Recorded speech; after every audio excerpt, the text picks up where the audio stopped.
Hello all. ఈరోజు 7 శనివారాల వ్రతం first నుంచి లాస్ట్ వరకు ఏ సీక్వెన్స్లో ఏమేం మంత్రాలు చదవాలి అండ్ ఏ ఉపచారానికి స్వామివారికి ఏం ఆఫర్ చేయాలో క్లియర్గా చెప్తాను చూడండి. మొత్తం పూజ 3 పార్ట్స్లో వస్తుంది. ఈరోజు పార్ట్ 1లో ఫస్ట్ శుక్లాంబరధరం విష్ణుం చెప్పుకొని దీపాలు వెలిగించి దీపాలకి బొట్లు పెట్టుకోవాలి. తర్వాత ఆచమనం స్టార్ట్ చేయాలి. మీకు పూజా సామాగ్రి వీడియోలో చూపించాను కదా, 2 బౌల్స్లో వాటర్ తీసుకోవాలి. ఒకటి మీకోసం, ఇంకొకటి దేవుడికి ఉపచారాల కోసం అని చెప్పి. సో మీ బౌల్లో నుంచి వాటర్ మీరు ఆచమనంకి యూజ్ చేసుకోవాలి.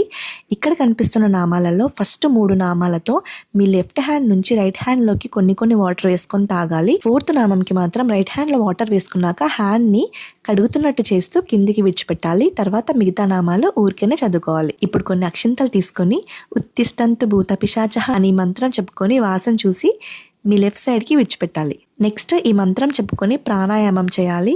ఎలా చేయాలో తెలియకపోతే అట్లీస్ట్ గాయత్రి మంత్రమైనా ఒకసారి చెప్పుకోవాలి. తర్వాత సంకల్పం అన్నమాట. ఇక్కడ చూపిస్తుంది సంక్లిప్త సంకల్పం, అంటే గోత్రనామాలతో తిథి వారాలతో పని లేకుండా చెప్పుకునే సంకల్పం అన్నమాట. జస్ట్ ఇది చదివాక రింగ్ ఫింగర్తో మీ బౌల్లోని వాటర్ని తాకాలి. నెక్స్ట్ కలసారాధన.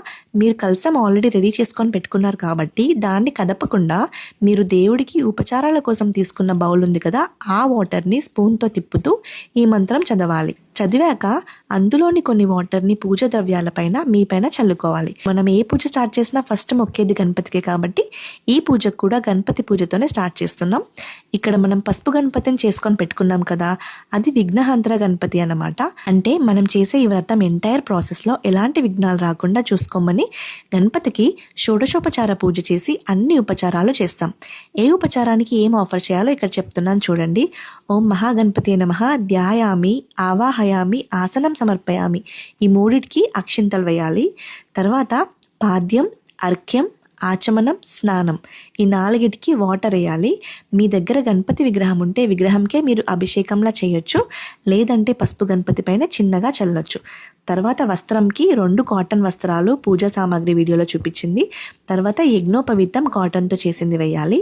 నెక్స్ట్ గంధం, పుష్పం మీకు తెలిసింది. తర్వాత గణపతికి ధూపం పెట్టి దీపం కూడా చూపించాలి. నైవేద్యంగా ఒక చిన్న బెల్లం ముక్క లేదా 2 బనానాస్ పెట్టొచ్చు.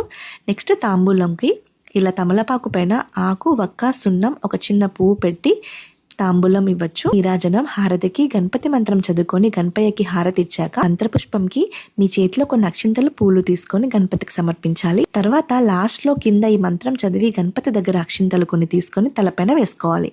గణపతి పూజ అయ్యాక వెంకటేశ్వర స్వామికి షోడశోపచార పూజ స్టార్ట్ చేస్తామన్నమాట. అది నెక్స్ట్ వీడియో పార్ట్ 2లో వస్తుంది చూడండి. ఈ వీడియోస్ పెట్టుకొని మీరు హ్యాపీగా పూజ మొత్తం చేసుకోవచ్చు. సో తప్పకుండా లైక్, షేర్ చేసి సేవ్ చేసుకోండి.